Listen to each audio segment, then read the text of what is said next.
Mám tu prvý odladený prototyp piecky na olej do garáže. Je to mini piecka, kúri jak divá.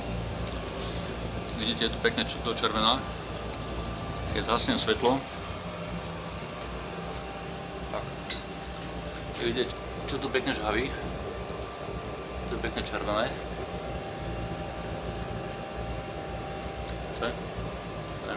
Je to zrnité.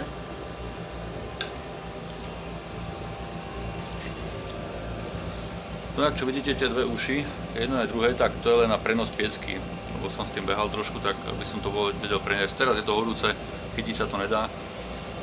Keď pozrieme teploty, teplota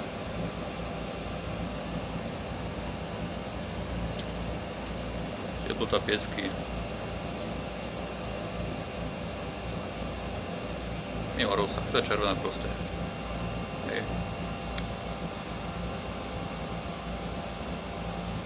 No, piecka kúri jak divá. Samozrejme.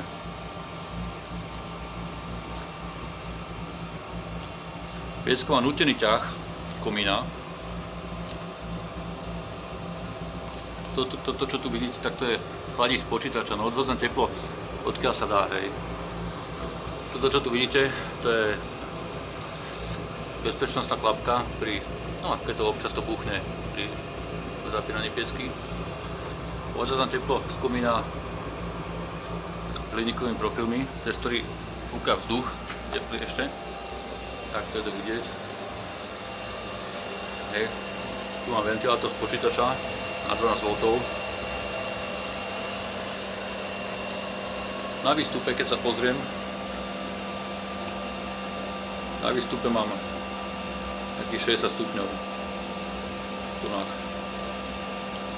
No, chladič, medený chladič počítača ukazuje 60 stupňov, to je výstup.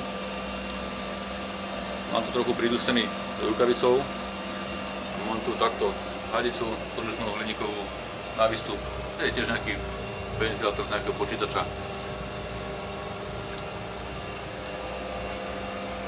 Takto to mám spravené. V garáži teplo, odvádzam do tej horúce, na tú ruku neudržím.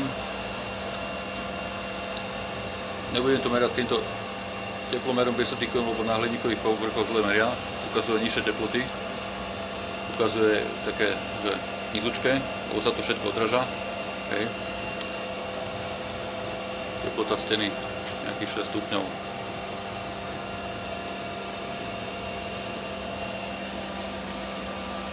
Toto je 60. Z tohto, cez tento profil ide vzduch, je fúkaný a ten mi tu ešte vyfúkava von. Tu mi fúka teplý vzduch, ktorý ešte ochladzuje tento chladič z počítača takisto. Je tu položený, aby odvázal čo najviac tepla. Všetko teplo, čo piecka vygeneruje, aby ostalo vnútri. Hej.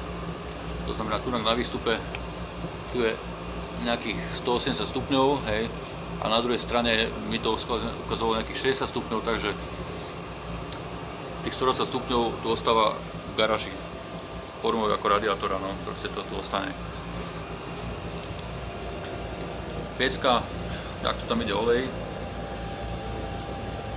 Pomaličky, mám tu urobený takú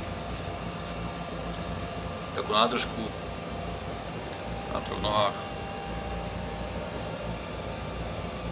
A funguje to. Je to prvý prototyp, ďalšie prototypy budú vyzerať trošku ináč, ale viem už pomery vzduchu cez tie dierky, ako to tam má ísť. No. Toto, čo tu vidíte, tieto šrobiky, tak na tom stojí cylinder, ktorý vyzerá nejak podobne ako toto tu, hej. Toto je cylinder, ktorý je tam vnútri, v piecke, ktorý tam sedí na tých šrobikoch. Vidíte, je to zvárané, lebo som skúšal rôzne pomery výšok. Takže tak. Je to prototyp, ťažký prototyp. Ale funkčný, to je hlavné, takže môže sa začať vyrábať nejaká sériovka. Ešte vidieť, je to na šroboch, je to bezpečnostné oddelené pieska od základne. To by sa dalo ešte rozobrať prípadne, keď sa to má niekto odniesť. Takže tak. Aký materiál to je, no je to jokel, aké veľkosti to vám nebudem hovoriť. Ale je to funkčné. Je to funkčné, horí to, robí to teplo, nesmrdí to. Takže tak. To je všetko. Vnútri vidíte, tam je to žeravé. Tam to žhaví ten olej.